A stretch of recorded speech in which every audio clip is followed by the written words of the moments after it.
کیا آپ نے کبھی اپنے اعمال کا جائزہ لیا؟ دن کے اجالے میں جو گناہ ہوئے یا رات کے اندھیرے میں جو گناہ ہوئے، کبھی ان کے بارے میں سوچا؟ آئیے علماء اکرام کے ساتھ اپنے اعمال کا جائزہ لیں ہمارے خاص پروگرام جائزہ میں۔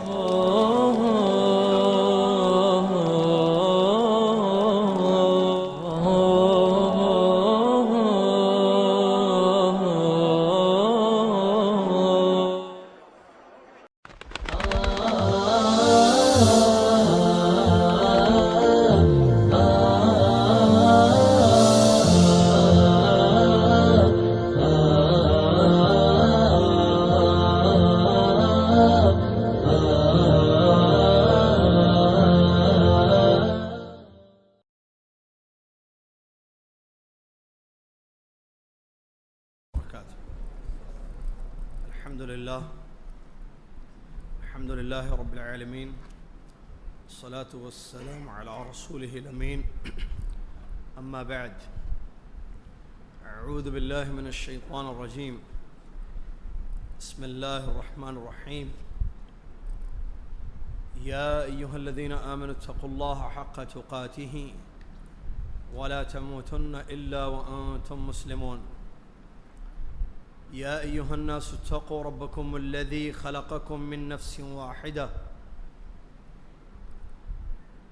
يا أيها الذين آمنوا اتقوا الله حق تقاته ولا تموتن إلا وأنتم مسلمون، يا أيها الناس اتقوا ربكم الذي خلقكم من نفس واحدة وخلق منها زوجها وبث منهما رجالا كثيرا ونساء، واتقوا الله الذي تساءلون به والأرحام إن الله كان عليكم رقيبا، يا أيها الذين آمنوا اتقوا الله وقولوا قولا سديدا يصلح لكم أعمالكم ويغفر لكم ذنوبكم، ومن يطع الله ورسوله فقد فاز فوزا عظيما.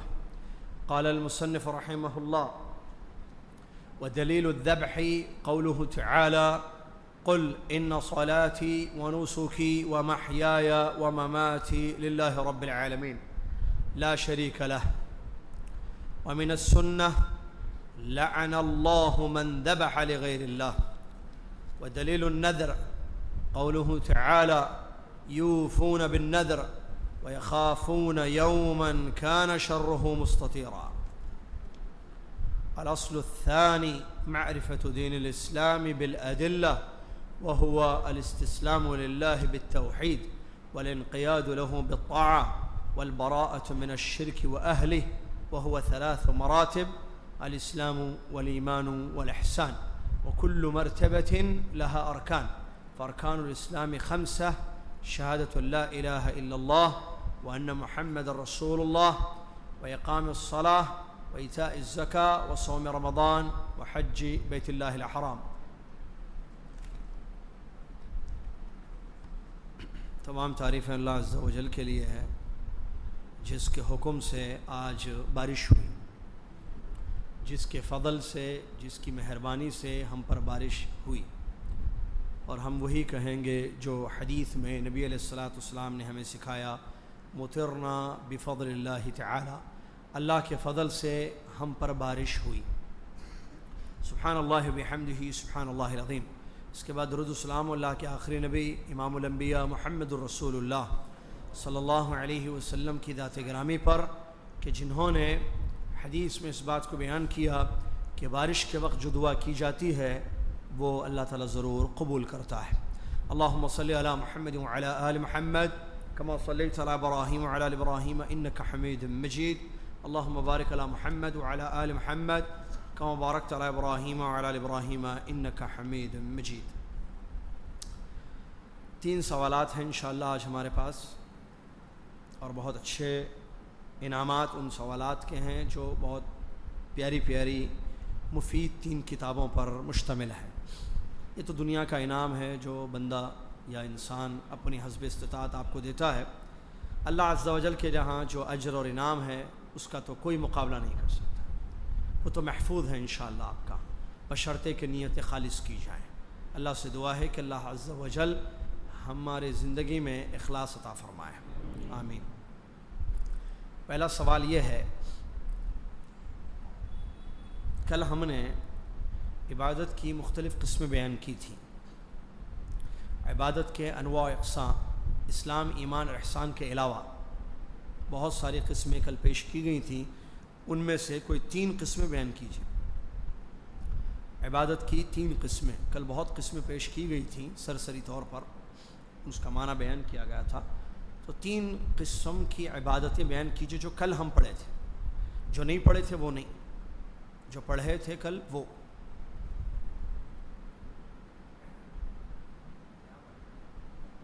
ہاتھ تو 1-2 اٹھے ہیں، باقی کے ہاتھ کیوں نہیں اٹھے وہ فکر ہو رہی ہے.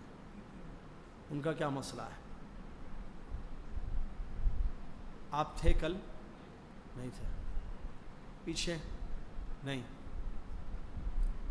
آپ بھائی تھے؟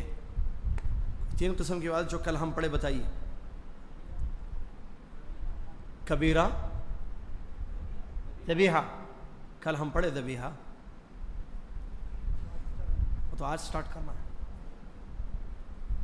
ہاں، اور 3 کل جو پڑھے تھے. ماشاءاللہ پیچھے سے ہاتھ اٹھائے. جی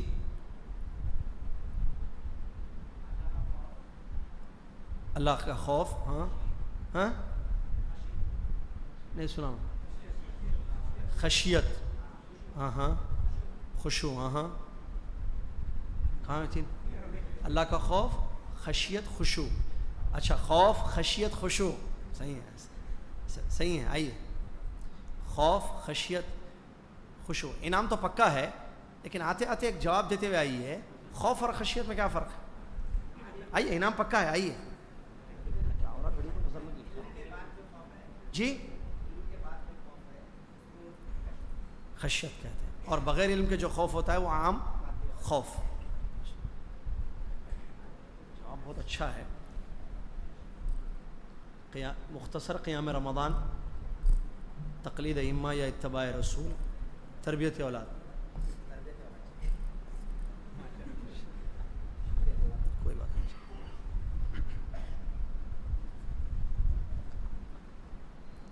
کل دعا کے بارے میں ہم نے تفصیل بیان کی تھی. دعا جو عبادت ہے، مانگنا اور اللہ کے سوا غیر اللہ سے نہیں مانگنا، اس کی تفصیل ہم نے بیان کی تھی کل. کہ ہر غیر اللہ سے مانگنا شرک ہے. جو دعا کی قسمیں ہیں اس کی روشنی میں ہم نے بیان کی تھی، وہ تفصیل سنائیے. جو ہم بتائے تھے وہ دعا کے متعلق. 1 ہاتھ، اللہ اکبر. 2 3 باقی جو کل تھے. حسن. ہاں، اور کہاں ہیں بچے بھائی؟ کیوں جو آپ تھے کل؟ اٹھیے. کل ہم جو بتائے تھے دعا کے بارے میں، دعا عبادت ہے نا بھائی. عبادت کی ایک قسم دعا ہے، اس کی تفصیل بیان کیے تھے کہ دعا کتنی قسم کی ہوتی ہے اور کیا عبادت ہے اور کیا شرک ہے اور کیا شرک نہیں ہوتا دعا میں. ٹھیک ہے.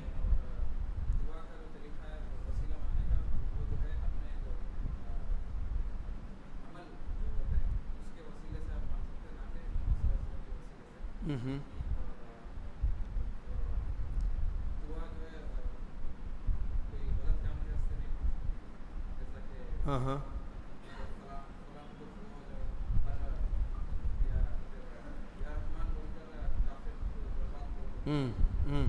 اور ابن قیم کی ایک بات بتایا تھا دعا کے بارے میں، 3 چیزیں. وہ کیا ہے؟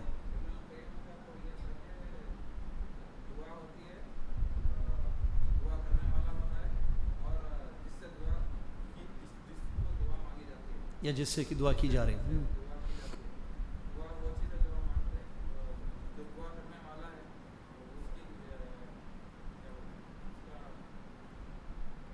اس کی کمائی. ہاں ہاں.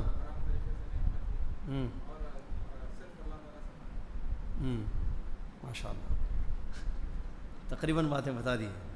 انعام کے مستحق ہیں آپ. آئیے. کون سی؟ قیام رمضان. انہوں نے جو چھوڑا وہ کون بتائیں گے؟ انہوں نے تقریباً باتیں بتائیں، لیکن کچھ چیز چھوڑی بھی گئی ہے اس میں. دعا کی قسمیں جو تھی، دعا کی قسمیں نہیں بتائی گئی. جی بھائی.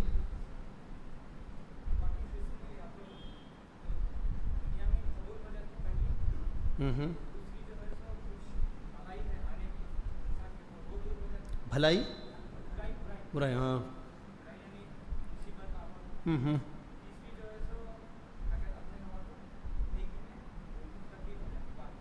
یہ دعا قبول ہونے کی طریقے ہیں 3.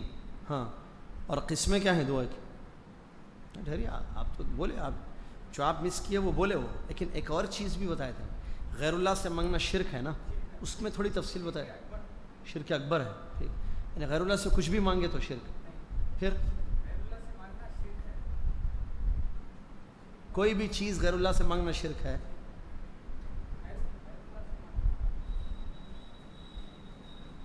شرک ہے. آئیے کتاب تو لے لیجیے نام. غیر اللہ سے مانگنا شرک ہے. کوئی بھی شکر پتی مانگنا بھی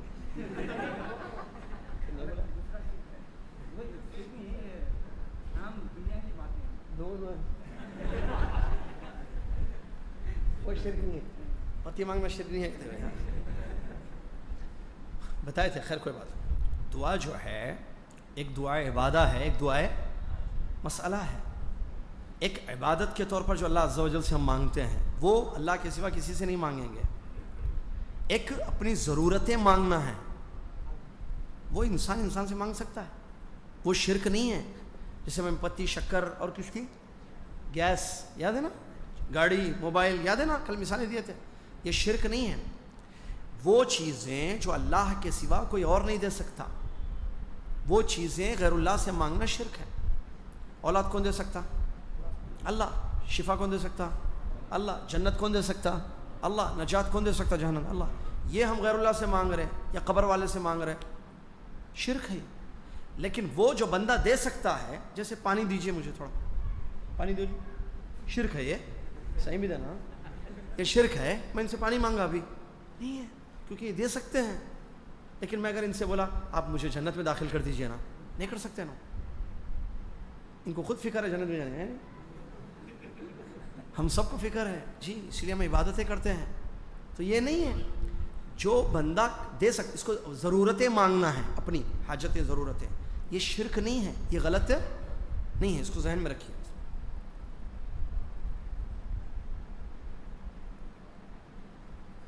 اچھا چلیے. ذبح، یا ذبح، اردو میں ذبح، عربی میں ذبح. با پر سکون ہے یا زبر ہے؟ سکون ہے. ذبح عربی میں کیا بولتے ہیں؟ ذبح. اردو میں ذبح کیا بولتے ہیں؟ کیا ذبح کرے ہوئے بولتے ہیں، ذبح کہتے ہیں. اس کا نام ہے ذبح بھی بولتے ہیں. ذبح عربی میں ذبح ہے، با کے. اچھا اسی طریقے سے ایک فائدہ، سلف ہے، سلف ہے. ہم سلف صالحین کو مانتے ہیں بولتے لوگ. سلف ہے یا سلف ہے؟ ایسا دونوں سمجھ میں نہیں آتا. جو بولتے ہیں سلف، ہاتھ اٹھائیے. شاباش شاباش. ارے سمجھ گئے شاباش. ہاں میرے میں سمجھ گئے میرا شاباش.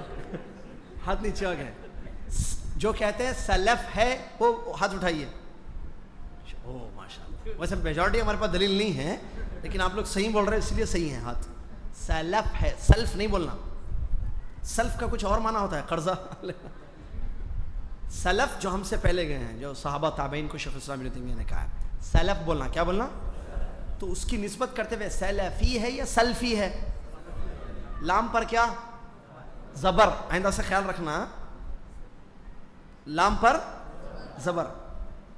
غلطیاں ہیں بس چھوٹی چھوٹی. اسی طریقے سے اور بھی وہ علم بولتے ہیں لوگ، بس علم حاصل کرنا بھائی بولتے ہیں.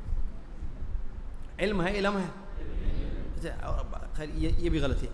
ایک تو دعا میں بھی غلطی ہوتی ہے. یا رحمک، چھینکا تو کیا پڑھنا آدمی؟ کیا پڑھنا؟ شاباش. چھینکا تو کیا پڑھنا؟ ماشاء اللہ. آپ بھی بولے چھینکا تو کیا پڑھنا؟ یا رحمکت اللہ. یا رحمک اللہ پڑھنا چھینکا ہے تو. عامر بھائی بول رہے کیا پڑھنا؟ یا رحمک اللہ پڑھنا چھینکا ہے تو. اور چھینکا تو کیا پڑھنا؟ ہنسی آ رہی ہے، دماغ کدھر ہے؟ چھینک آنے والا یا یرحمک اللہ پڑھنا، پھر آپ لوگ بول رہے ہیں نا، اور 3 مرتبہ پوچھے تو بھی وہی بول رہے ہیں. باڈی پریزنٹ بولتے ہیں انگلش میں، mind absent. We need the body and the mind all are present.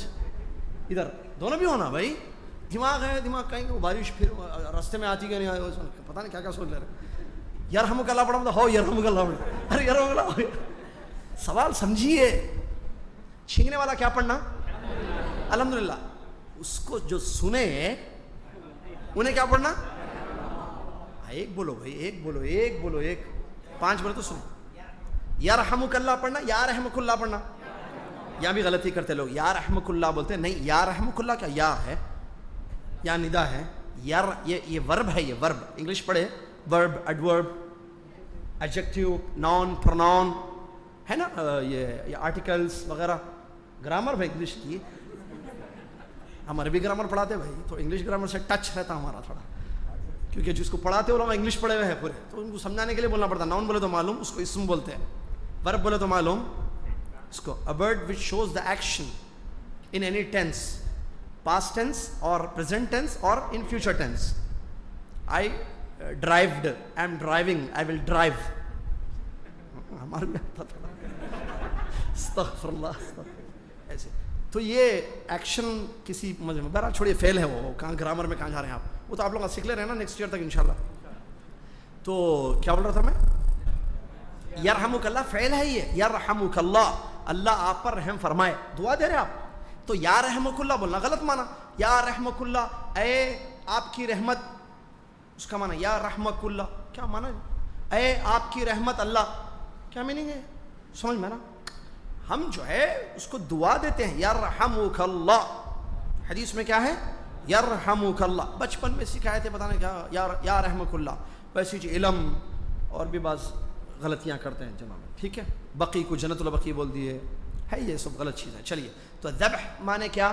قربانی. اردو میں قربانی. ذبح کس کو کہتے ہیں حقیقت میں؟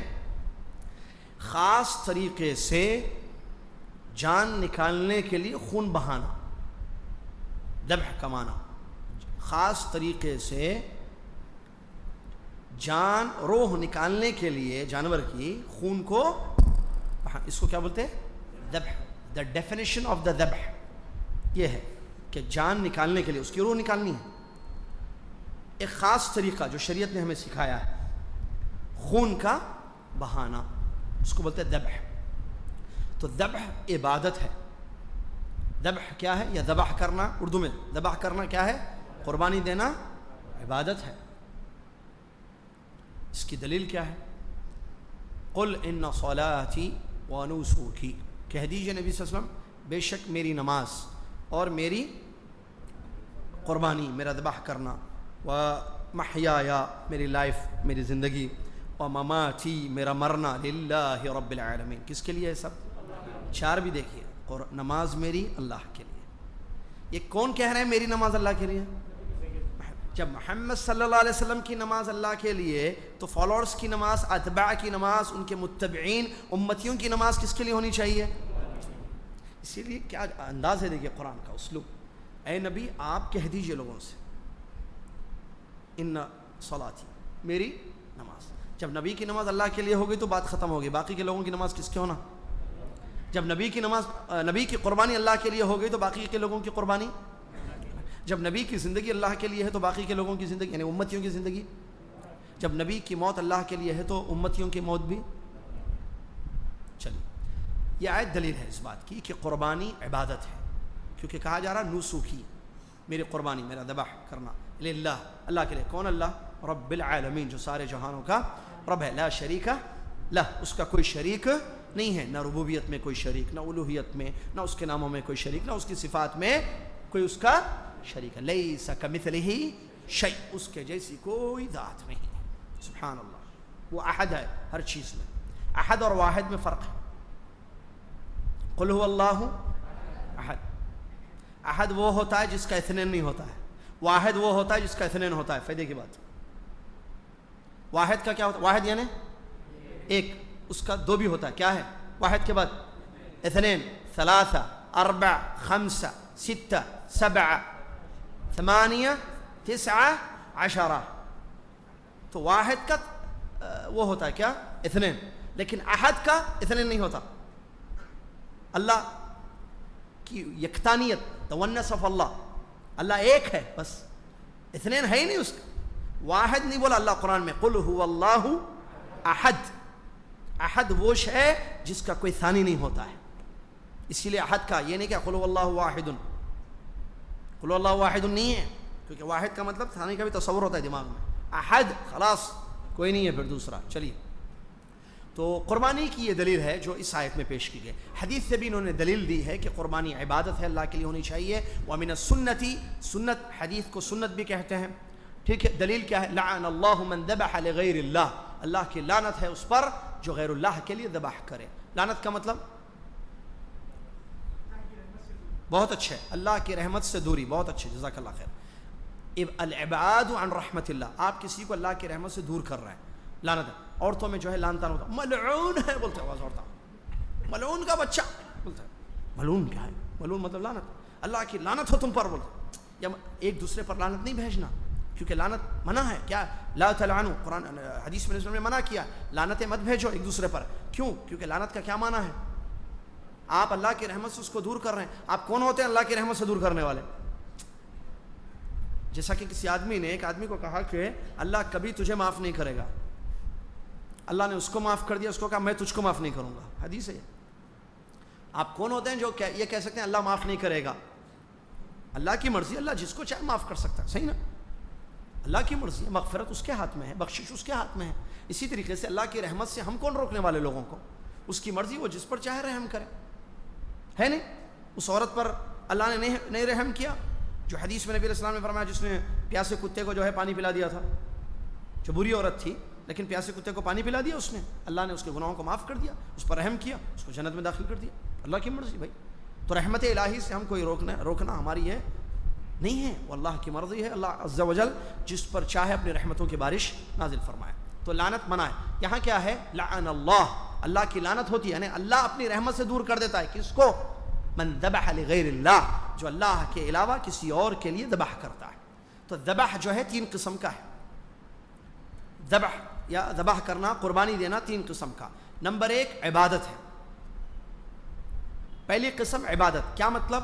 آدمی جس کے لیے ذبح کرنا، اس کی تعظیم میں، یعنی اللہ کے لیے، اللہ کی تعظیم میں اس کا تقرب حاصل کرتے ہوئے جانور کو ذبح کرتا ہے. یہ عبادت ہے. یہ خاص کس کے لیے ہونی چاہیے؟ اللہ عز و جل کے لیے. اگر ہم نے اللہ کا تقرب حاصل کرنے کے لیے ذبح اللہ کے لیے نہیں کسی اور کے لیے کیا، جیسے قبر کے پاس کیا، قبر والے کے لیے کیا، یہ کیا ہے؟ شرک اکبر ہے یہ.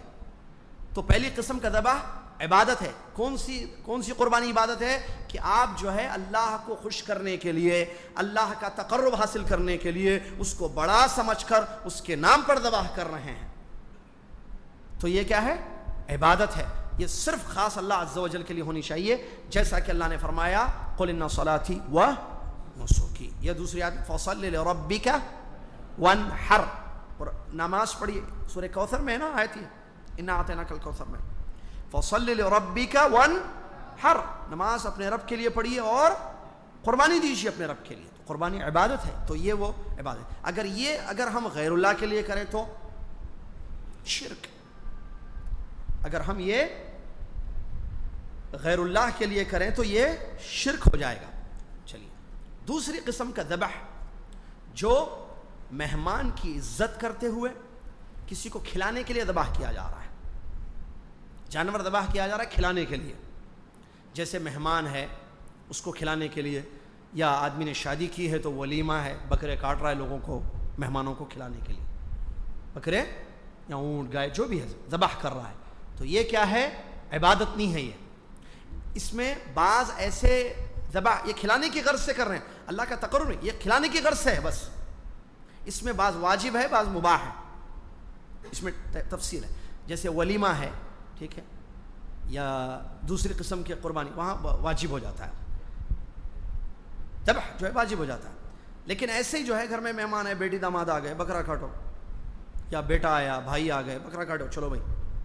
یا علماء آ رہے ہیں مہمان نوازی، بھائی میرے پاس مہمان آ رہے ہیں بکرا کاٹنا، یہ اسلامی وہ ہے تعلیمات میں سے کہ مہمان نوازی. آپ دیکھیے اسلام میں مہمان نوازی ہے، لیکن افسوس کہ مسلمان آج اس کو چھوڑ دیے، مسلمان اس کو چھوڑ دیے. چائے پہ اکتفا. تو ایک آدمی ایسی تھا کہتے ان کی چھوٹا سا واقعہ، ٹھیک ہے. تو ایک عالم جو ہے گھر پہ مہمان گئے، تو وہ پوچھا کرتے مول صاحب چائے پیتے ٹھنڈا پیتے، پوچھا کرتے کیا پوچھا؟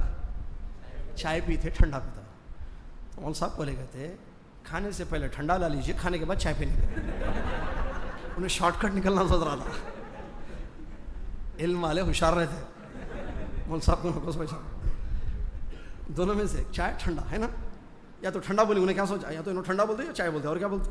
دو آپشنس رکھ لوں سامنے. انہوں بولے کھانے سے پہلے ٹھنڈا لا لو، اس کا مطلب کھانا بھی آ گیا، کھانے کے بعد چائے. مہمان نوازی میں بہت بڑا مسئلہ ہے. اکرام کیسے ہے؟ اسلام نے جو ہے اکرام کا حکم دیا. اکرام الضیف، جو اللہ پر اور آخرت پر ایمان رکھتا ہو اس کو چاہیے کہ وہ مہمان کی عزت کرے. تو مہمان ڈیفرنٹ قسم کے ہوتے ہیں. مہمان آپ کے بھائی بھی ہو سکتے ہیں، رشتہ دار بھی ہے، مہمان بھی.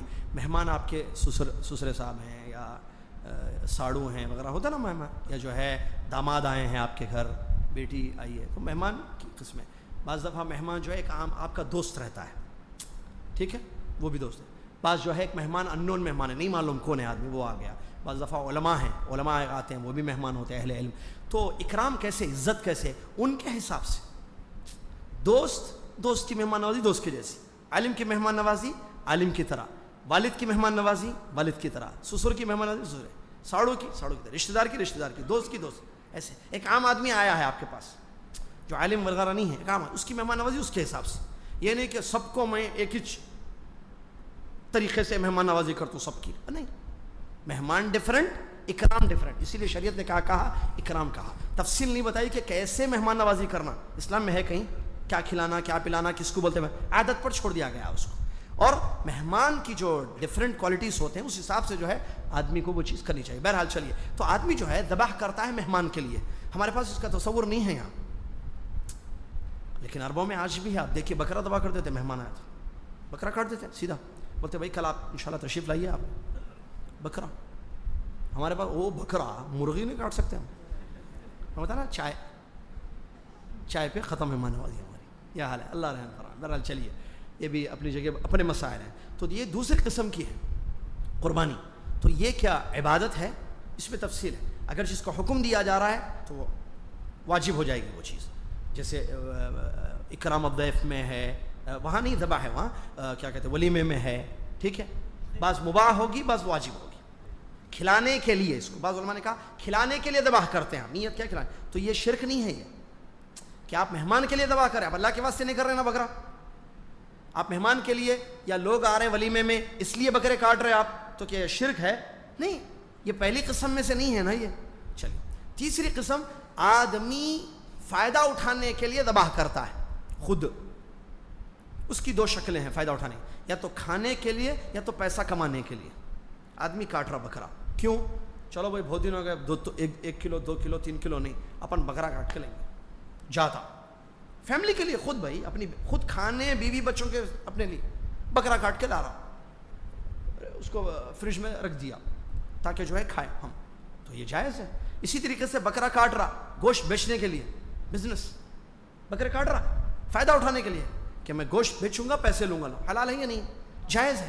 تو کیا یہ شرک ہے؟ یہ آدمی کھانے کے لیے، یعنی غیر اللہ کے لیے، اپنی ذات کے لیے ذبح کر رہا ہے، یا جو ہے بیوی کے لیے ذبح کر رہا ہے. بچے بولے چلو بابا بکرا لاؤ نا بابا، تو بچہ کے جو ہے بابا بکرا لائے، چلو بھائی بچوں کے ساتھ گوشت کھائیں گے ہم آج کل پرسوں 3-4 دن، ٹھیک ہے، یا جتنے بھی دن ہے کھانے کا، بکرے کے حساب سے، اس کے سائز کے حساب سے، اس کے کلوں کے حساب سے. بہرحال تو یہ چیز جائز ہے. اسی طریقے سے بکرا کاٹ کے گوشت بیچنا چاہتا ہے لوگوں کو تاکہ لوگوں سے پیسہ لے، حلال ہے، غیر اللہ کے لیے کر رہا ہے، لیکن یہ شرک نہیں ہے. پہلی قسم کے جو ذبح ہے قربانی، وہ ہے شرک.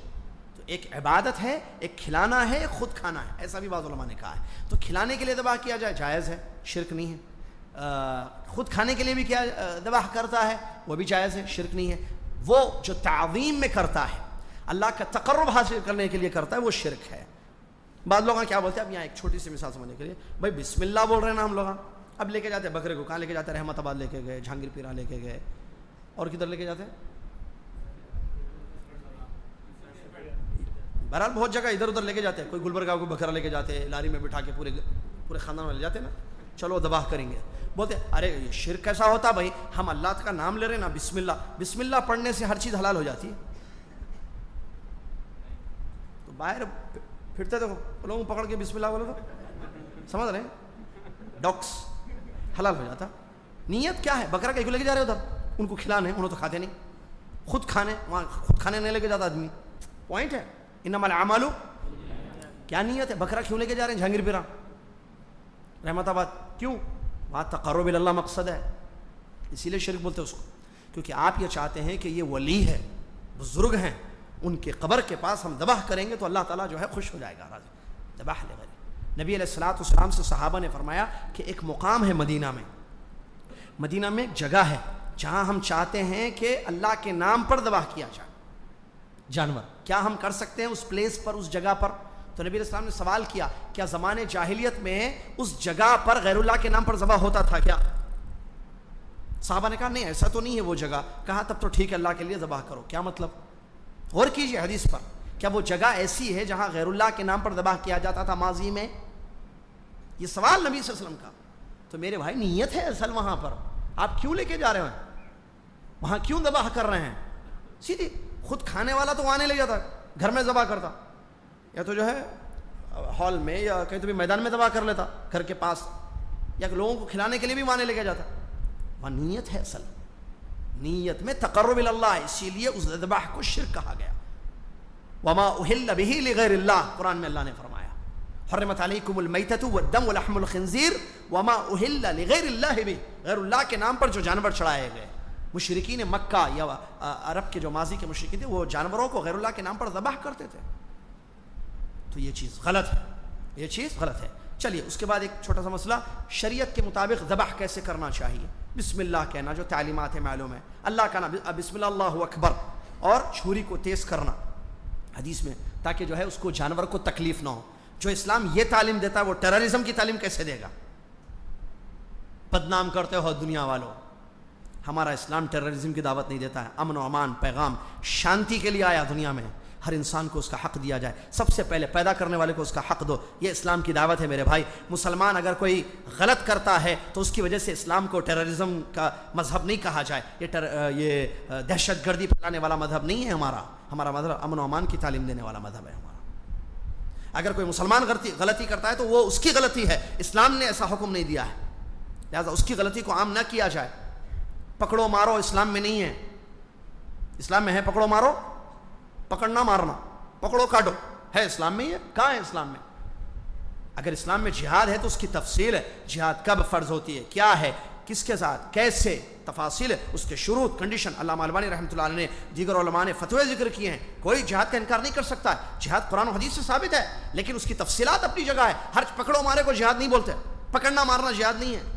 جہاد کی قسمیں ہیں، جہاد کی تفصیلات ہے جو علماء نے کیا، اس کی کنڈیشنز ہیں بہت ساری. ایسے پکڑ کے مارنا جہاد نہیں ہے. پکڑو مارو، بدامنی کو پھیلاؤ، لوگوں میں دہشت کو، خوف کو پھیلاؤ، اسلام نے ایسی تعلیم نہیں دی ہے. سب سے بڑی مثال اس کی یہ ہے، اسلام کہتا ہے جانور جس کو ذبح کر کے آپ گوشت کھانا چاہتے ہیں، چھری تیز کر لو تاکہ اس کو تکلیف نہ ہو. جانور بھائی، بکرے کو تکلیف نہیں دینا. کیا جس اسلام نے بکرے کو، جانور کو تکلیف دینے سے روکا ہے، وہ انسان کو تکلیف دینے کی تعلیم کیسے دے گا؟ بتائیے آپ کہاں سے لے کر آئے؟ یہ دنیا کو غلط چیزیں بتائی جا رہی ہیں. ہم امن کا پیغام دینے کے لیے آئے ہیں دنیا میں، اسلام امن کا پیغام دینے کے لیے آیا ہے. فتح مکہ سب سے بڑا واقعہ ہے اس کا. نبی علیہ السلام کے پاس پاور تھا، قوت تھی. وہ لوگ جنہوں نے تکلیفیں دی نبی صلی اللہ علیہ وسلم کو، مارے، ستائے، قتل کرنے کی کوشش کی، سامنے کھڑے ہوئے، نبی صلی اللہ علیہ وسلم نے معاف کر دیا سب کو. چاہے تو بدلے لے سکتے تھے، پیس کر دے سکتے، لیکن نبی صلی اللہ علیہ وسلم نے کہا معاف کر دو، جاؤ، انتم الطلقاء اذهبوا انتم الطلقاء، جاؤ تم سب آزاد ہو. یہ ہے دین. نبی صلی اللہ علیہ وسلم نے فوراً حکم دیا کسی عورت کو نہ مارا جائے، کسی درخت کو نہ کاٹا جائے، کسی بچے پر ہاتھ نہیں اٹھایا جائے. یہ نبی صلی اللہ علیہ وسلم نے جو ہے تعلیمات دی ہیں اپنے صحابہ کو. نبی صلی اللہ علیہ وسلم کی تعلیمات ہی ہے. تو اسلام امن کا پیغام لے کر آیا دنیا میں، پیس دنیا میں ہو. آدمی سوئے تو ڈر کر نہ سوئے، آرام سے سوئے. یہ اسلام چاہتا ہے. اللہ کا حق اللہ کو دو، لوگوں کا حق ان کو دو، ماں کا حق اس کو دو، باپ کا حق اس کو دو، بڑوں کا حق ان کو دو، علماء کا حق ان کو دو، پڑوسیوں کا حق ان کو دو، رشتہ داروں کا حق ان کا دو. یہ اسلامی تعلیمات نہیں ہے؟ جب سب کو اس کا حق ملے گا، جھوٹ مت بولنا اور چوری مت کرنا، کسی کو ستانا نہیں، کسی کو تکلیف نہیں دینا، یہ اسلام ہے. جب یہ ساری چیزیں ہوں گی تو آدمی کیسے سکون کی زندگی گزارے گا؟ سوسائٹی، شہر، ملک آرام سے رہے گا، پیسفل کنٹری، کوئی پریشان نہیں رہے گا. کیوں؟ کیونکہ ہر ایک کو اس کا حق مل رہا ہے. نہ چوریاں ہیں، نہ زناکاری ہے، نہ بدکاری ہے، نہ قتل و غارت گری ہے، نہ دہشت گردی پھیلائی جا رہی ہے. اسلام نے منع کیا ان سب چیزوں کو، اسلام نے حرام قرار دیا ہے. چلیے بہرحال یہ پیغام ہے دنیا کو، یہ میسج دیں. یہ ہے ہمارا اسلام. دیکھیں یہ ہمارے نبی صلی اللہ علیہ وسلم. یہ دیکھیے جانور کو ذبح کرنے کے لیے چھری تیز کرنے کا، تاکہ تکلیف نہ ہو جانور کو. اور نبی صلی اللہ علیہ وسلم لا ضرر ولا ضرار، تکلیف نہیں ہے اسلام میں، ایک دوسرے کو تکلیف نہیں دینا ہے. چلیے تو یہ ذبح کے تھے. تو اسلامی تعلیمات ہیں کہ جو ہے چھری کو تیز کیا جائے اور جو ہے جانور کو ذبح کیا جائے. ٹھیک ہے چلیے. اور جھٹکا نہیں ہے جیسا کہ معلوم ہے، ذبح ہے. ایک چھوٹا سا مسئلہ تفصیلات میں نہیں جاتے ہوئے، اگر یہود و نصارہ کا ذبیحہ ہم تک پہنچتا ہے تو حلال ہے قرآن کی آیت کی روشنی میں، جیسا کہ اللہ نے فرمایا کہ ان کا ذبیحہ، کس کا؟ یہود و نصارہ کا ذبیحہ، ان کا ذبح کیا ہوا، اور ان کی پاک باز نیک خواتین جو اسلام نہیں لے کر آئیں. ٹھیک ہے، نیک ہیں، اچھی ہیں، پابند ہیں، نیک ہیں، پاک باز، تو ان سے شادی کرنا مسلمان مرد کے لیے جائز ہے. اگرچہ وہ کرسچن یا یہودی لڑکی کیوں نہ ہو، مذہب نہیں بدلی وہ، لیکن پاک باز ہے، اچھی ہے، تو جائز ہے کہ مسلمان مرد اس سے شادی کر سکتا ہے. مرد، عورت نہیں. مسلمان عورت اس سے شادی کرنا نہیں، ایسا نہیں، مسلمان مرد. ایک اور ذبیحہ حلال ہے. لیکن دوسری آیت میں آپ دیکھیں جواز یہ ہے، لیکن وَلَأَمَةٌ مُؤْمِنَةٌ خَيْرٌ مِّن مُشْرِكَةٍ وَلَوْ أَعْجَبَتْكُمْ. ایک لونڈی ہے، لونڈی مومن مسلمان لونڈی مشرک عورت سے اچھی ہے، اگرچہ تمہیں پسند آئے وہ. لیکن یہ تو پھر دو آیتوں، کیا مطلب دو آیتیں ہیں یہاں پر؟ ایک آیت ابھی تھوڑی دیر پہلے ہم نے جو بتایا کہ اہل کتاب کی عورتیں حلال ہیں مسلمانوں کے لیے اگر وہ پاک باز ہوں تو. محصنات من الذین اوتوا الکتاب، محصن کس کو کہتے ہیں؟ وہ لڑکی یا وہ عورت جو پاک باز ہے، جس کا دامن پاک ہے، شریف ہے، لیکن یہودی ہے. شریف ہے، شرافت ہے اس کا، لیکن یہودی ہے یا کرسچن ہے. تو مسلمان مرد کے لیے شادی کرنا جائز ہے، لیکن بہتر کیا ہے؟ افضل مسلمان لڑکی سے شادی کرنا، اگرچہ لونڈی ہو وہ بھی. وَلَأَمَةٌ مُؤْمِنَةٌ خَيْرٌ مِّن مُشْرِكَةٍ وَلَوْ أَعْجَبَتْكُمْ. اسی طریقے سے ذبیحہ، تو اگر ہمارے پاس جو ہے ان کا ذبیحہ آتا ہے تو کیا وہ حلال ہے یا نہیں ہے؟ حلال ہے. اس سلسلے میں والوں نہیں وہ جھٹکا دے کے مارتے ہوں گے، نام لیتے کہ نہیں لیتے کہ ہمارے پاس جو ہے آسٹریلیا سے بکرا آ رہا ہے، جو ہے ہمارے پاس وہاں سے وہ یہ آ رہا ہے، لہٰذا والوں فتوی نہیں، یہ وہ نہیں کھا، البیک نہیں کھا سکتے، حرام والوں ہوتے. اور کیا ہے وہ KFC نہیں کھا سکتے، وہ بکرا نہیں کھا سکتے، نہیں وہ آسٹریلیا سے آتا ہے، وہ انگلینڈ سے آتا ہے، وہ وہاں سے آتا ہے، نہیں کھا سکتے. نہیں، اہل کتاب کا ذبیحہ حلال ہے. شیخ الاسلام ابن تیمیہ کی اس پر تفصیل سے باتیں ہیں، اور علامہ شیخ صالح فوزان حفظہ اللہ نے ایک کتاب بڑی زبردست لکھی عربی میں، الاطعمہ کتاب کا نام ہے، کتاب الاطعمہ. کھانے پینے کا بیان ہے اس میں، سب کیا حلال کیا نہیں کھانے پینے، اس میں پوری تفصیل ہے. تو خلاصہ یہی ہے کہ ہم تحقیق نہیں کریں گے، اگر ہمارے پاس آ گیا حلال ہے اہل کتاب کا ذبیحہ. یہ راجح قول ہے علماء کا، احادیث اور نصوص کی روشنی میں، جس کی تفصیل اپنی جگہ موجود ہے. چلیے اس کے بعد آگے کہتے ہیں، یہ اہل کتاب کے لیے ہے صرف، ہاں اہل کتاب کے لیے. ودلیل النذر، اور نذر کی دلیل. اچھا پھر اہل کتاب کے بارے میں ایک اور بعض لوگ بولتے ہیں نہیں بھائی آج کل کے لوگ اہل کتاب نہیں ہے، اہل کتاب نبی صلی اللہ علیہ وسلم کے دور میں جو یہود و نصارہ تھے وہی اہل کتاب ہے. نہیں. اچھا کیوں بولتے ہیں یہ لوگ؟ کیونکہ آج جو ہے اس میں جو ہے چینجز آ گئے، کہ اس میں وہ جو آسمانی کتابیں ہیں اس میں چینجز واقع ہو گئی. تو کیا نبی صلی اللہ علیہ وسلم کے دور میں چینجز نہیں ہوئے تھے؟ اس دور میں بھی انہوں نے رد و بدل کیا تھا اس میں، لہٰذا اہل کتاب ہیں. اہل کتاب آج بھی ان کا نام اہل کتاب ہی ہوگا. چلیے نذر کی دلیل کیا ہے؟ نذر بھی عبادت ہے، اور اس کی دلیل اللہ نے فرمایا یوفون بالنذر ویخافون یوما کان شرہ مستطیرا. یہ لوگ اپنی نذر و نیاز کو، نذر کو پورا کرتے ہیں اور اس دن سے ڈرتے ہیں جس دن جو ہے برائی پھیلنے والی ہے، یعنی قیامت کا دن. تو نذر کس کو کہتے ہیں؟ اردو میں اس کو بولتے ہیں منت. کیا بولتے ہیں؟ میں منت مانگی تھی، میں نظر مانا تھا. ٹھیک ہے، تو یہ کس کو بولتے ہیں عربی میں؟ نظر عربی لفظ ہے، انسان اپنے اوپر کسی عبادت کو لازم کر لے. نظر اور منت، انسان اپنے اوپر کسی عبادت کو لازم کر لے، اس کو کیا بولتے ہیں؟ نظر یا منت. تو یہ عبادت ہے، کیونکہ آپ نے اپنے اوپر ایک عبادت لازم کر لی ہے۔ اس کی مثال کیا ہے سمجھنے کے لیے، جیسے کوئی یہ کہے کہ میں جو ہے آئندہ ماہ 3 روزے رکھوں گی، اللہ بولا نہیں، آپ اپنے اوپر رکھ لیے نظر۔ یا کوئی یہ بولے اگر میرا بچہ پاس ہو گیا تو میں جو ہے 5 روزے 10 روزے رکھوں گی، روزے رکھوں گی، نماز پڑھوں گی، صدقہ خیرات کروں گی، یا کروں گا، مرد میل اور کروں گی، پہلے کیوں بولا میں، عورتیں زیادہ کرتے ہیں کام، منتیں بہت ہے لوگوں کے پاس، ویزا لگ گیا تو ایسا کرتی ہوں میں، میری بچی کی اگر اس سال شادی ہو گئی تو میں منت کر لی کہ ایسا کرتی ہوں میں، ایسا رہتے مسئلے۔ تو یہ مثال ہے اس کی، اپنے اوپر عبادت کو نظر کس لازم کر لینا کہ میں یہ کروں گا، ایسا ہوگا تو میں یہ کروں گا، ایسا ہوگا تو میں یہ کروں گی، اس کو کیا بولتے ہیں، نظر اور منت۔ تو اس کا حکم کیا ہے، کرنا چاہیے نہیں کرنا چاہیے؟ نہیں کرنا چاہیے۔ بہتر کیا ہے، نہ کریں آپ۔ پھر کیا کرنا، آپ دعا کیجئے، کوشش کیجئے، رشتے دیکھیے، لڑکی کا رشتہ کا مسئلہ ہے نا، بچے کا جاب کا مسئلہ ہے، بولیے، محنت اسباب ہے دنیا میں، جائیے انٹرویوز دیجیے، بات کیجیے لوگوں سے، ہمارے بچے کے لیے کہیں دیکھو نا بھائی، ہماری بچی ہے کہیں دیکھو نا۔ بلکہ رشتے کی بات آ گئی تو ایک بات بتاتا ہوں میں، یہ تو معلوم ہی نہیں ہے یہاں لوگوں کو، اگر اہل خیر ہیں کوئی، ان پر اپنی بچی کو انسان پیش کر سکتا ہے، اپنی بیٹی کو، بہن کو، لڑکی خود نہیں، میں کر لیتی ہوں آپ سے بول کے، وہ نہیں، لڑکی کا والد، لڑکی کا بھائی، لڑکی کا چاچا یا دادا اہل خیر پر پیش کر سکتا ہے۔ پیش کرنے کا مطلب ان کو بول سکتا ہے کہ بھائی میری بہن ہے، آپ بہت اچھے ہیں، اگر آپ چاہیں تو میری بہن سے شادی کر لو، جائز ہے یہ۔ ہمارے پاس نہیں، مشاطہ کے کیا واسطے پر ضرورت رشتہ سنڈے میں چھاپتی ہوں میں، 100 مسلات کی پابند، شادی کے بعد ایک نماز بھی نہیں پڑھ رہی، جھوٹ پہ جھوٹ، جھوٹ پہ جھوٹ لکھا ہوا رہتا ہے، وہ الگ مسئلہ ہے۔ 100 مسلات کے بعد امور خانہ داری سے واقف تھے، وہ پڑھتے تھے، دیکھتے تھے بولے کیا لکھتے ہوئے لوگ، امور خانہ داری سے واقف تھے، سالن بنانے نہیں آ رہا۔ امور خانہ داری کیا ہے بھائی؟ پھر امور خانہ داری فصیح اردو کا مطلب گھر کے پورے کام آتے کہتے اس کو، آتے بول رہی واشنگ مشین چاہیے، لیکن کون سا چاہیے، آٹومیٹک، کپڑے ڈال دیتی ہوں، تھوڑی دیر کے بعد نکال لیتی ہوں، وہ بار بار ڈالنا نکالنا میرے کو نہیں ہوتا۔ پھر اس کے بعد میں مسئلے ہوتے ساتھ، ڈاکٹر جو ہے وہ گینیکولوجسٹ پھر بتاتے رہتے ہیں ان کے پاس یہ کمزوری ہے، کمزوری۔ چلیے دوسرا مسئلہ، کھانے میں پورا جو ہے اس میں ڈالتی ہوں، کس میں، کوکر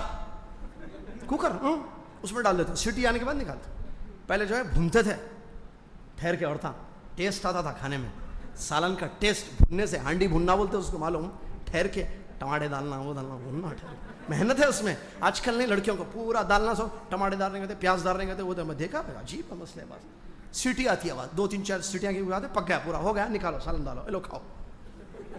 آج کل تو امور خانہ داری سے واقف، وہ بھی نہیں واقف ہے، جھوٹ پہ بات۔ ابو دیکھیے حدیثوں سے ثابت ہے یہ بات، یعنی سلف کا طریقہ، لڑکیوں کو، اپنی لڑکی کو، اگر آپ کی بیٹی ہے، آپ جانتے ہیں کہ محلے میں کوئی شریف لڑکا ہے، اچھا بچہ ہے، دیندار، آپ جا کے ان کے والد کو بولنا، اس کو عیب سمجھتا ہے، نہیں 50 سال ہو جان دو میری بچی، میں جا کے کسی کو نہیں بولتا کیا ہے، موتبری بولتے ہیں اس کو اردو میں۔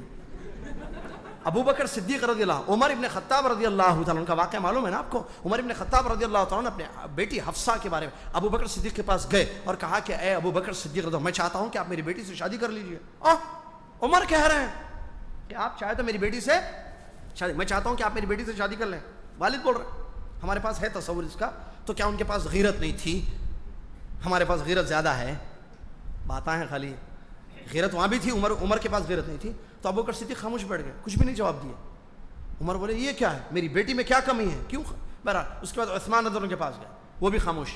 انہوں نے یہ شاید ارادہ، یہ ایسا کہا تھا کہ نہیں میرا ارادہ نہیں ہے شادی کا۔ بعد میں نبی علیہ السلام نے پیغام بھیجا حفصہ رضی اللہ عنہا کے لیے، تو ابو بکر صدیق نے بعد میں بتایا کہ یہ راز مجھے معلوم تھا نبی صلی اللہ علیہ وسلم کا، لیکن میں نے نبی صلی اللہ علیہ وسلم کے راز کو راز رکھا، فاش نہیں کرنا چاہا۔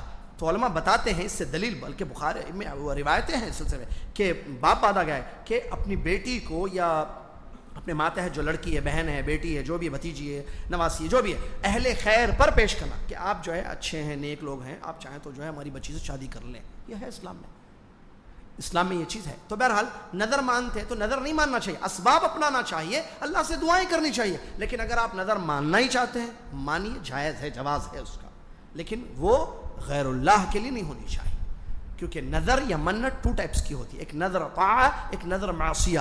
ایک ایسی منت ہوتی ہے جو اللہ کی اطاعت والی ہوتی ہے، جیسے نماز پڑھیں گے یا کھانا کھلائیں گے یا روزہ رکھیں گے یا جو ہے مسجد بنائیں گے، مدرسہ بنائیں گے، وہ مسجد کی زمین خرید کے دیں گے وغیرہ، ایسی نظر ہوتی ہے، یہ جائز ہے، ٹھیک ہے، اطاعت والی۔ ایک نافرمانی والی نظر ہوتی ہے، کیا؟ جیسے اگر میرا بچہ پاس ہو گیا تو میں مزار پہ جا کے جو ہے میری طرف سے 50,000 کی چادر چڑھا کے آتی ہوں، یہ نظر ہے، منت، یہ جائز ہے نہیں ہے۔ یا بچہ جو ہے آفس میں نئی جاب ہے، اس کے بعد اس کا رشتہ وغیرہ ہو رہا ہے، تو بچہ جو ہے اپنے کولیگس کو کہہ رہا ہے کہ بھائی دیکھیے میرا رشتہ ہو رہا ہے، انشاءاللہ اگر میرا رشتہ طے ہو جاتا ہے اچھے تو آپ سب کو میری طرف سے فلم فری، فلم دکھا دوں، رہا منت کر رہا، اگر میرا یہ کام ہو گیا تو میں ان لوگوں کو سب کو فلم دکھا دوں، جائز ہے، اس کو بولتے ہیں نظر معصیہ۔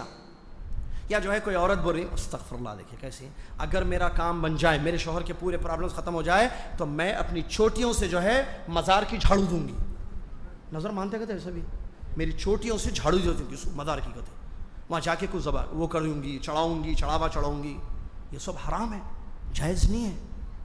یا کوئی بول رہا کہ میں پارٹی کروں گا، ایسی پارٹی جس میں گانا ہے، بجانا ہے، ناچ ہے، شراب پی جا رہی ہے، یا کیا بولتے ہیں بیئر پی جائے گی، تو یہ حرام ہے، یہ سب نظر معصیہ ہے۔ تو نظر اطاعت والی ہونی چاہیے ایک، اور آپ کر سکتے ہو، تو میں ایسا نہیں کہ آپ گولکنڈے میں جو ہے بیٹھ کے نظر کر رہے ہیں اگر میرا بچہ پاس ہو گیا پورے گولکنڈہ والوں کو بریانی کھلاتا ہوں، استطاعت نہیں ہے آپ کے پاس۔ گولکنڈہ میں کتنے مسلمان ہیں؟ 1 لاکھ 2 لاکھ کھلاتے ہو تم، آپ 100 آدمیوں کو کھلانے کے پیسے نہیں آپ کے پاس، کئی کو بول رہے ہیں ایسی نظر، کئی کو ایسی نظر مان رہے، نہیں ماننا۔ جیسا وہ ایک بوڑھا نظر مانا تھا، نبی صلی اللہ علیہ وسلم نے ایک آدمی کو دیکھا کہ وہ جو ہے 2 نوجوانوں کے کندھوں پر ہاتھ رکھ کر آہستہ آہستہ چل رہا تھا، نبی صلی اللہ علیہ وسلم نے فرمایا کہ یہ اس کا کیا ماجرا ہے، ما بالو ھذا الشیخ، اس بوڑھے کا کیا مسئلہ ہے؟ تو کہا کہ نہیں، اس نے نظر مانی ہے کہ یہ پیدل چل کے حج کرے گا، مدینہ سے مکہ چلنے نہیں آ رہا، تو 2 نوجوانوں پہ کندھا رکھ کے آہستہ آہستہ چل رہا، اس نے منت کی کہ میں پیدل چل کے حج کروں گا، نبی صلی اللہ علیہ وسلم نے فرمایا کہ اس کو کہو کہ اپنی منت توڑ دے، نظر توڑ دے، اس کو کہے کہ سوار ہو جائے، کیونکہ استطاعت نہیں ہے، اس کی طاقت نہیں ہے۔ یہ ہے ہم جو ہے یہ اپنی جگہ ہے، تو بولتے وہ کہاں کی بہار سے کہتے آدمی نکلا کرتے، اب پتہ نہیں ویسٹ بنگال سے آدمی نکلا، پیدل حج کرا، بھائی نام فوٹو انعام آگتے، پیدل چل کے حج کرا گئے، کیسے نکلا؟ یا سائیکل پہ چلا گیا، دیکھے تھے ایک سائیکل پہ ایک آدمی کو، یہاں سے پتہ نہیں وہ کویت گیا کرتے، کویت سے سعودی عرب گیا کرتے، انہیں سائیکل پہ جا کے حج کرا، لا یکلف اللہ نفسا الا کیا کو بھائی، یہ تو محنت، سائیکل سے حج کرنا، نام، اور کیا ہے بھائی، دیکھو پیدل حج کرا گئے تھے آدمی، سائیکل پہ حج کرا گئے، ایسا نہیں ہے، پلین کا ٹکٹ ہے حج کرو، نہیں ہے حج فرضی نہیں ہے آپ کے پاس، بیٹھیے انتظار کیجئے پیسے آنے کا، پیسے ہے ٹکٹ کٹائیے حج کیجئے۔ چلیے، تو نظر جو ہے عبادت ہے، اور یہ خاص اللہ عز و جل کے لیے ہونی چاہیے، غیر اللہ کے لیے نظر کرنا حرام ہے۔ اسی کے ساتھ جو ہے پہلا اصول ختم ہوا جو اب تک ہم پڑھ رہے تھے، کیا ہے وہ؟ اللہ کی معرفت، اللہ عز و جل کی معرفت، یہ اسی کے ساتھ ختم ہوا۔ اب ایک دوسرا اصول شروع ہو رہا ہے، کیا ہے وہ؟ دین اسلام کی معرفت، کیونکہ اصول ثلاثہ یاد ہے نا آپ کو پڑھے، اگر کوئی آپ سے پوچھے کہ اصول ثلاثہ کیا ہیں جو ہر مسلمان پر واجب ہے کہ اس کو سیکھے اور جانے، اس کے تقاضوں پر عمل کرے، تو کیا کہیں آپ؟ بندہ اپنے رب کو پہچانے، اپنے دین کو پہچانے اور اپنے نبی کو پہچانے۔ تو اللہ کی معرفت یہاں تک ہو گئی جو مصنف رحمۃ اللہ نے بیان کیا۔ اب باقی کون سے ہیں؟ 2، دین کی پہچان اور نبی کی پہچان، وہی نبی کی پہچان۔ یہاں ایک بات جو باقی رہ گئی ہے اللہ کی معرفت میں، جو کتاب میں نہیں ہے لیکن فائدے کے لیے ہم نے جسے آپ سے وعدہ کیا تھا کہ بتائیں گے، وہ ہم بتائیں گے کہ اللہ کہاں ہے۔ یہ ایک اہم ایشو، یہ بھی ایک اہم موضوع ہے جس کو سمجھانا ہے کہ اللہ کہاں ہے۔ سنیے، اللہ عز و جل کے بارے میں مختلف عقیدے ہیں لوگوں کے۔ اللہ کہاں ہے؟ کچھ لوگ کہتے ہیں کہ اللہ ہر جگہ ہے، ایک۔ کچھ لوگ کہتے ہیں کہ اللہ دلوں میں رہتا ہے انسان کے، 2۔ نمبر 3، کچھ لوگ کہتے ہیں کہ اللہ عز و جل پاک جگہوں پر رہتا ہے۔ کہاں رہتا ہے؟ پاک جگہ۔ کیا یہ جوابات صحیح ہیں یا غلط ہیں؟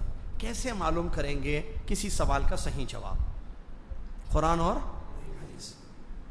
دیکھیے، آپ حیدرآباد میں کہاں رہتے ہیں آپ کو زیادہ معلوم ہے نا، میرے کو معلوم، میرا گھر کہاں ہے یہاں میرے کو معلوم، جو میرے کو لکھ گئے ان کو معلوم، چھوڑے ان کو معلوم ہے نا۔ آدمی اپنے بارے میں زیادہ جانتا ہے۔ اللہ تعالیٰ کہاں ہے اللہ سے زیادہ کوئی جانتا نہیں۔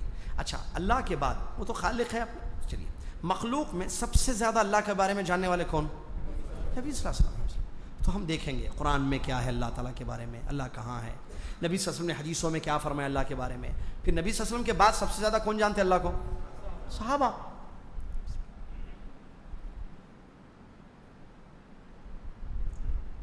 ان لوگوں نے کیا بیان کیا نبی صلی اللہ علیہ وسلم کے بارے میں، اللہ کے بارے میں.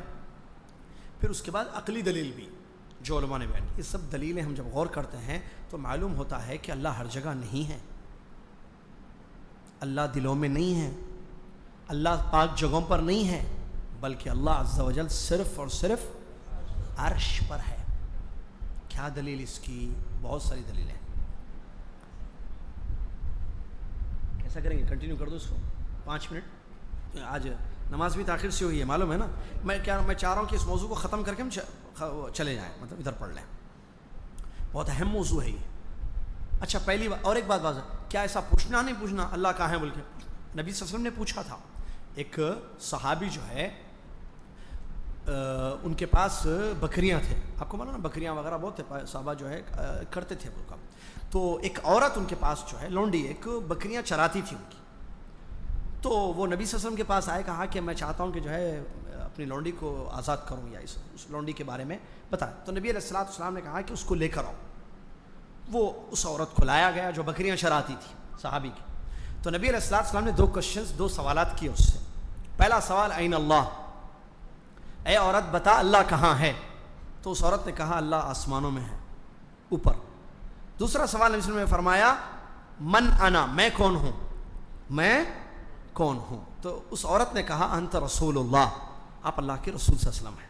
2 سوالات کے جوابات سن کر نبی صلی اللہ علیہ وسلم نے فرمایا اعتقها فانها مؤمنہ، اس عورت کو آزاد کر دو، یہ ایمان والی عورت ہے. کیسے پتہ چلا ایمان والی ہے؟ 2 سوالات سے. اللہ کے بارے میں پوچھے تو صحیح جواب دے رہی ہے، نبی صلی اللہ علیہ وسلم اپنے بارے میں پوچھ رہے ہیں تو بھی صحیح جواب دے رہے ہیں، تو اس کا مطلب یہ ایمان والی ہے. سمجھ میں آ رہا؟ تو اللہ ہر جگہ موجود ہے یہ غلط ہے. یہ جو ہے ایسا عقیدہ ہے جو یہود و نصارہ سے بھی خطرناک ہے. یہود و نصارہ کا عقیدہ کیا؟ یہود نے کہا عزیر اللہ کے بیٹے ہیں، استغفر اللہ، اللہ کے بیٹے. نصارہ نے کیا کہا 1 + 1 + 1 = 3. ٹرینیٹی کیا ہے ان کا؟ یعنی تینوں میں بانٹا اللہ کو، یہ بھی پارٹ آف گاڈ، یہ بھی پارٹ آف گاڈ، یہ بھی پارٹ آف گاڈ، تینوں مل کر خدا بنایا، استغفر اللہ. لیکن اللہ ہر جگہ موجود کا مطلب ہر چیز اللہ ہے، استغفر اللہ، جس کو وحدت الوجود بولتے ہیں. اس میں 2 خطرناک عقیدے ہیں، دونوں بھی خطرناک عقیدے، غلط عقیدے ہیں، کفریہ. ایک اللہ ہر چیز میں ہے، ہمارے اللہ، آپ کے اندر اللہ، آپ کے اندر اللہ، زمین میں اللہ، درخت میں اللہ، اس میں اللہ، اس میں اللہ. یہ کفریہ عقیدہ ہے. ہر چیز میں اللہ حائل ہے، سما گیا ہے اللہ ہر چیز میں، حلول بولتے ہیں، حلول والاتحاد. دوسرا خطرناک کفریہ عقیدہ اللہ کی ذات ہر جگہ موجود ہے.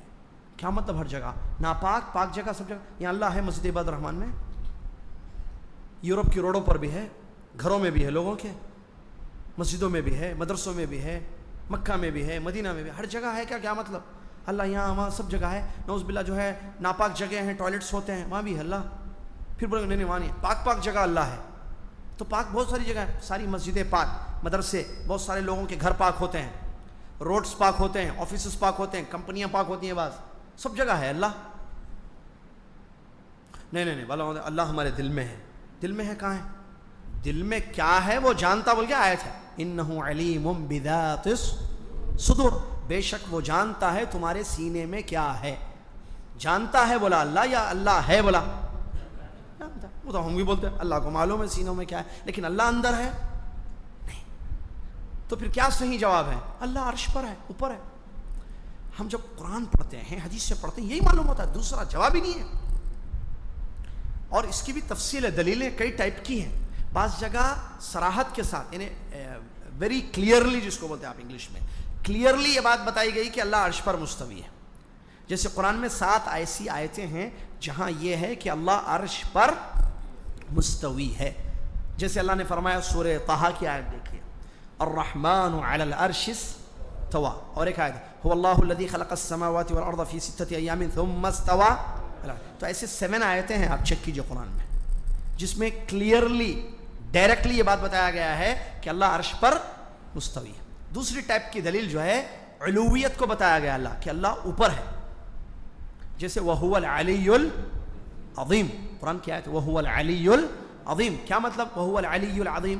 اللہ علی اور عظیم ہے. علی کا معنی اللہ سب سے اوپر ہے, اللہ عظیم معنی سب سے بڑا ہے, تو علو بیان کیا گیا ہے. اسی طریقے سے بعض ٹائپ کی آیتیں کیسی ہیں, اللہ آسمانوں میں ہے بتایا گیا ہے. أَأَمِنْتُم مَّن فِي السَّمَاءِ, سورہ ملک کی آیت ہے. أَأَمِنْتُم مَّن فِي السَّمَاءِ أَن يَخْسِفَ بِكُمُ الْأَرْضَ, کیا تم بے خوف ہو گئے اور ڈرتے نہیں ہو ذات سے جو آسمانوں میں ہے کہ وہ تمہیں زمین میں دھسا دے؟ تو کون ہے آسمانوں میں؟ اللہ. آسمان میں کہاں ہے؟ عرش پر مستوی ہے, جس کی ایک آیت دوسری آیت کو سمجھاتی ہے. آسمان میں ہے, یہ آیت میں ہے. آسمان میں کہاں ہے؟ ایک الرحمن علی العرش استوى. تو قرآن میں اس طریقے سے دیکھیے, اور بھی بعض جگہ جو ہے ایسے بتایا گیا کہ اعمال یا اس قرآن اللہ کی طرف سے آیا ہے. اب دیکھیے بھائی, یہ رمضان کے مہینے میں قرآن اترا نا, تو قرآن اترا بولتے نہیں, قرآن آیا بولتے ہیں. قرآن میں کیا ہے؟ تنزیل من رب العالمین, قرآن رب العالمین کی طرف سے اترا ہے. اترا کا مطلب اوپر سے نیچے آیا نہیں, نیچے سے نیچے ہے,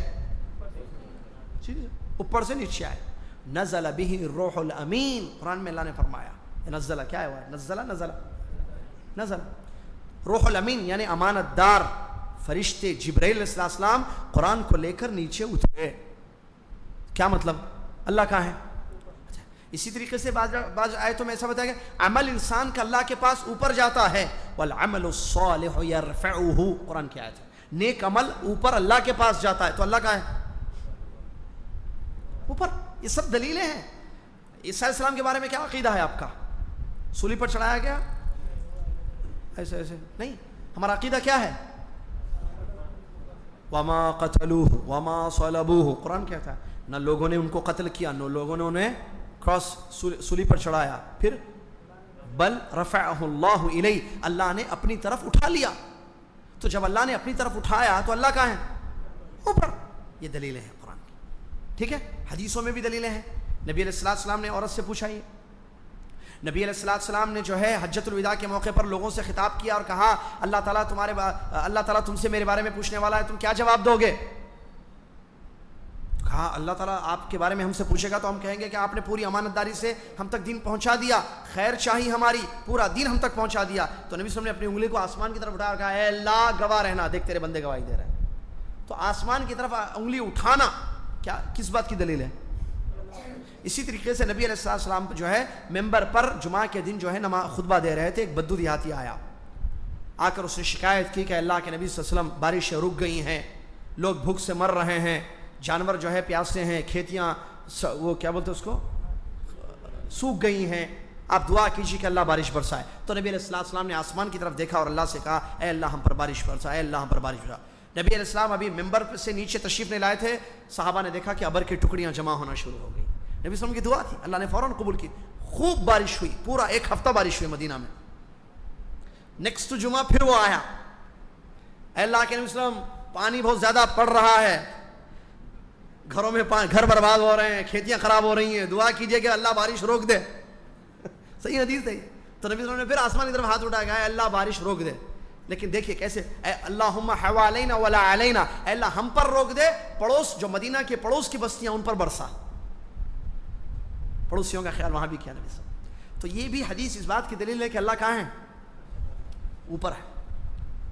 کتنی دلیلیں ہو گئیں؟ قرآن کی آیت اور حدیث. تیسری صحابہ, امام اوزائی رحمۃ اللہ علیہ کون ہے؟ صحابی ہیں, تابعی ہیں. امام اوزائی رحمۃ اللہ نے کہا کہ ہم جو صحابہ کے شاگرد ہیں اور ہمارے تمام صحابہ ہمارے جو اساتذہ ہیں, ہم سب کا یہ عقیدہ تھا کہ اللہ عرش پر مستوی ہے, زمین پر نہیں ہے. اسی طریقے سے ائمہ کا بھی یہی ہے, امام ابو حنیفہ, امام مالک, امام شافعی, امام احمد بن حنبل.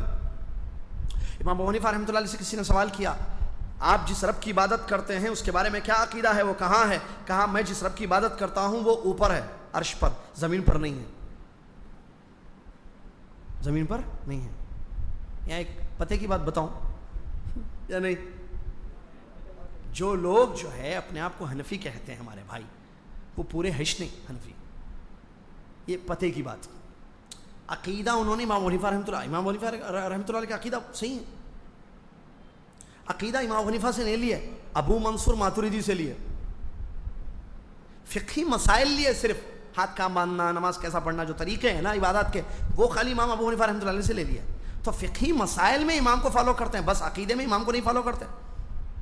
امام ابو حنیفہ رحمۃ اللہ علیہ کا عقیدہ کیا ہے؟ اللہ کہاں ہے؟ عرش پر ہے. آج دیکھیے جو ان کے مسلک کو فالو کرنے والے یا مقلد ہیں وہ کہتے ہیں نہیں اللہ ہر جگہ ہے. ہاں امام کے خلاف جا رہا ہے عقیدہ آپ کا. نہیں, عقیدے میں نہیں لیے امام کو, یہ اندر کی بات, پتے کی بات ہے. امام کو خالی ایک چیز میں لیے, فقہی مسائل میں لیے, طریقہ کار عبادات میں. پھر عقیدہ کس سے لے رہے ہیں؟ ابو منصور ماتوریدی سے لے رہے ہیں. اور سلوک وہ جو صوفیہ کے تو طرق ہیں, نقشبندی, وہ پتہ نہیں کیا کیا ہے, ان سے لے رہے ہیں. یعنی امام خالی ایک چیز کے لیے, مطلب کی چیز کے لیے لے رہے ہیں. بھائی پکڑو تو پورا پکڑو نا آدمی, حالانکہ ایسا پکڑنا ہی نہیں, تقلید. تو یہ ایک اصل بات. ورنہ امام حنیفہ رحمۃ اللہ کا عقیدہ دیکھیے, باقاعدہ جو ہے ان سے پوچھا گیا تو انہوں نے کہا کہ اللہ عرش پر ہے, اللہ نیچے نہیں ہے, زمین میں نہیں ہے. اور سب کا یہ عقیدہ تھا, ائمہ کا, محدثین کا, فقہا کا. چلیے اور دلیل کیا ہے اس کی؟ نہیں میں آپ پوچھ نہیں رہا ہوں, دلیلیں بہت ہیں, وقت میں بتا رہا ہوں, ٹھیک ہے. وہ اصل پوائنٹ لانا ہے, وَهُوَ مَعَكُمْ أَيْنَمَا كُنْتُمْ کا مطلب وہ آ رہا ہے پوائنٹس, آپ سن لیجئے نا, پورا سن لیجئے. تو اور کیا دلیل ہے کہ فطرت بھی دلیل ہے. آدمی کی زندگی میں جب پریشانیاں آئیں, مصیبتیں آئیں, تو آنکھیں آٹومیٹکلی کہاں اٹھتی؟ اللہ بولتا, اللہ کہاں ہے پوچھو, اللہ ہر جگہ ہے بولتا. اس کی زندگی میں جب اللہ پریشان ہوئے, اللہ اوپر دیکھ رہا, اوپر کیوں دیکھ رہا؟ یہ دلیل ہے اس بات کی کہ اللہ کہاں ہے, اوپر ہے. اسی طریقے سے دعا میں ہاتھ کیسا اٹھاتے لوگ دنیا میں؟ ایسا یا ایسا؟ ایسا کرتے یا ایسا کرتے؟ کیوں ایسا کرتے؟ یہ اشارہ کدھر ہے؟ اوپر. اللہ اوپر ہے. فرعون کو بھی معلوم تھا. فرعون بولا حامان ایک بلڈنگ بنا لمبی. قرآن کیا ہے؟ یا حامان ابن لی صرحا لعلی اطلع الی الہ موسیٰ. موسیٰ کہتے ہیں کہ رب اللہ ہے اوپر, تو میں ذرا دیکھوں کہاں ہے اوپر, بلڈنگ بناؤ. بولا حامان کو, فرعون میں چڑھ کے دیکھتا ہوں موسیٰ کا الہ کدھر ہے. چلیے, تو یہ دلیلیں ہیں یہ ساری کہ اللہ عز و جل کہاں ہے؟ عرش پر مستوی, ہر جگہ موجود نہیں ہے. چلیے وہ آیتیں کیا ہیں پھر؟ شہرک سے زیادہ اللہ قریب ہے, ایک آیت. وہ دوسری آیت وَهُوَ مَعَكُمْ أَيْنَمَا كُنْتُمْ, تم جہاں ہو اللہ تمہارے ساتھ ہے. تم 3 ہوتے ہو چوتھا اللہ ہے, تم 2 ہوتے ہو تیسرا اللہ, تم 3 ہوتے ہو چوتھا اللہ ہے, تم 4 ہوتے ہو وَهُوَ مَعَكُمْ أَيْنَمَا كُنْتُمْ. آگے تم جہاں ہو اللہ تمہارے ساتھ ہے. تو پھر اس کا کیا مطلب ہے بھائی؟ کیونکہ وہ لوگ دلیل دیتے یہی. کون لوگ؟ دلیل 2 ٹائپ کی رہتی ہے, ایک صحیح ہے, ایک صحیح غلط, باطل دلیل ہے, دلیل نہیں ہے. تو شہرک سے زیادہ قریب جو ہے اللہ نہیں ہے, فرشتے ہیں مراد. اس آیت کو پڑھیے, اقرب الیہ من حبل الورید جو ہے نا, وہ تمہارے شہرک سے زیادہ قریب ہے جب 2 فرشتے جو ہے تمہارے اعمال کو نوٹ کرتے ہیں, ایک دائیں اور ایک بائیں. پوری آیت میں خبر دی جا رہی ہے فرشتوں کے متعلق, تو وہ سے مراد اللہ نہیں ہے, فرشتے ہیں. جو شہرک سے زیادہ قریب ہیں وہ فرشتے ہیں, اور وہ 2 ہیں, ایک دائیں ایک بائیں, منکر نکیر جن کو کہا جاتا ہے, کرامن کاتبین, جن کو منکر نکیر کرامن کاتبین جو آیت ہے. تو اس آیت کا مطلب اللہ نہیں مراد ہے. اس آیت کی تفسیر پڑھیے آپ, اس آیت میں مراد فرشتے ہیں. کلیئر؟ اب آئیے اس آیت کے بارے میں جس آیت میں اللہ تعالیٰ نے فرمایا کہ وہ تمہارے ساتھ ہے جہاں تم ہو. اس میں کیا مطلب؟ اس میں 2 مطلب ہو سکتے ہیں, ایک ذات, ایک اللہ کا علم, اس کی قدرت, اس کی مدد. اگر ہم ذات مراد لیں گے جو کہ غلط تفسیر ہے, تو پھر وہ آیتیں جن آیتوں میں واضح طور پر اللہ نے یہ فرمایا کہ اللہ عرش پر مستوی ہے, کیا مطلب اس کا؟ ذات. اور ذات اگر مراد لیں گے تو نہیں لے سکتے. انسان کی ذات ناپاک جگہ بھی جاتی, آدمی ٹوائلٹ میں بھی جاتا, تو اللہ کی ذات کیا ہمارے ساتھ ہر جگہ جا رہی جہاں ہم جا رہے ہیں. آدمی تھیٹر میں جا کے بیٹھتا, آدمی کلب میں جا کے بیٹھتا, آدمی ناپاک جگہوں پر جاتا, آدمی اچھی جگہ پہ بھی جاتا, آدمی غلط جگہ پہ بھی جاتا ہے. صحیح ہے نا بھائی؟ تو ذات مراد نہیں ہے وہاں, کیا مراد ہے؟ قدرت, علم کے ذریعے اللہ ساتھ ہے. اور یہی صحیح تفسیر ہے. اللہ تمہارے ساتھ ہے کا مطلب اللہ کی ذات تمہارے ساتھ نہیں ہے, بلکہ اس کی قدرت, اس کا علم, اس کی مدد تمہارے ساتھ ہے, یا اس کا دیکھنا تمہارے ساتھ ہے, یہ مطلب ہے. اور یہ کیسے کھلا؟ قرآن پڑھ کے دیکھیے آپ. موسیٰ علیہ السلام کو اللہ نے, موسیٰ کو اور ہارون کو کہاں بھیجا تھا؟ توحید کی دعوت دے کے فرعون کے پاس بھیجا تھا. تو وہاں ایک بات کہی تھی اللہ تعالیٰ نے, اننی معکما, قرآن کی آیت ہے, میں تم دونوں کے ساتھ ہوں, اسمع و ارا, میں سنتا ہوں اور دیکھتا ہوں, یا میں سنوں گا اور دیکھوں گا. تم جاؤ فرعون کے پاس, میں تمہارے ساتھ ہوں, اللہ کہہ رہا ہے. اور ساتھ کی تفسیر کیا ہے؟ اسمع و ارا, میں سنتا ہوں اور دیکھتا ہوں. تو اس کا مطلب ساتھ کا مطلب کیا ہے؟ سننے دیکھنے کے ذریعے اللہ ساتھ ہے. ایک یہ. اور وہ آیت جس میں اللہ کے نبی صلی اللہ علیہ وسلم غار میں تھے, ابو بکر صدیق ڈر رہے تھے کہ دشمن آ جائیں گے, پکڑ لیں گے. غار میں, بھائی غار کا مشہور واقعہ ہے ہجرت کی رات کا. تو وہاں نبی علیہ السلام نے اپنے ساتھی ابو بکر صدیق سے کیا فرمایا؟ لا تحزن, غم نہ کرو ابو بکر, ان اللہ معنا، بے شک اللہ ہمارے ساتھ ہے. کیا مطلب؟ غار میں تھا اللہ وہاں. اللہ کی مدد ہمارے ساتھ ہے، دشمن نہیں پکڑ سکے، اللہ کی مدد تھی. تو ماں کا یہ مطلب ہے، کیونکہ ساتھ جیسے بھائی بھائی کو بولتا، ماں کا میننگ ہے بھائی. آپ دیکھیے وتھ جس کو کہتے ہیں، بھائی میں آپ کے ساتھ ہوں، بے فکر رہیے. آپ کیا مطلب؟ آپ جانا جا رہے ہیں، میں ساتھ ساتھ ہوں آپ کے. نہیں میں ساتھ ہوں گا مطلب پیسے چاہیے کبھی بھی فون کرو میں پیسے دیتا ہوں، گاڑی کے مدد کے ذریعے ساتھ. ایسا یہ مطلب ہوتا ہے ساتھ کا، یہ مطلب ہے ساتھ کا. اور شیخ الاسلام ابن تیمیہ رحمۃ اللہ نے زبردست تعریف بیان کی ہے ساتھ کی، مثال زبردست دی ہے. کہا کہ چاند کو دیکھو، چاند کتنے ہیں؟ ایک. پوری دنیا میں ایک ہی ہے نا چاند؟ 4-5 ہے، ٹھیک ہے. چاند کہاں ہے؟ آسمان میں. اب باہر نکل کے دیکھیے، ایسا دیکھو چاند دکھتا ایسا جاؤ، ایسا دکھتا ساتھ ساتھ چل رہا ہے. کہاں چاند؟ یہی ہے. ایسا دیکھو، فون نکالیے، ہلو السلام علیکم. وعلیکم السلام، کیا حال ہے بھائی؟ بمبئی کا؟ آؤ سب ٹھیک رہنا. چاند ہے کیا وہاں؟ ہاں وہاں بھی ہے. ارے حیدرآباد میں بھی چاند ہے، بمبئی میں چاند ہے. انٹرنیشنل کال 00966 آگے ماری. ہلو السلام علیکم، کیا حال ہے بھائی؟ مکہ کا؟ ہاؤ سب ٹھیک. چاند دکھ رہا ہے کیا وہاں؟ ہاں یہاں ہے چاند. ارے مکہ میں بھی چاند ہے، یہاں بھی چاند ہے. سمجھ میں آ رہا؟ اس کے بعد گاڑی لے کے نکلی جائے یہاں حیدرآباد سے. چاند دکھتا ایسا چل، بامبے جائیے آپ، یہاں سے بامبے بنگلور کہیں بھی جائیے، ایسا دکھتا چاند چل رہا ساتھ. دکھتا نہیں دکھتا؟ جائیے رستے میں روکیے، ارے یہاں بھی دکھ رہا، ساتھ ساتھ چل رہا. تو چاند کہاں ہے؟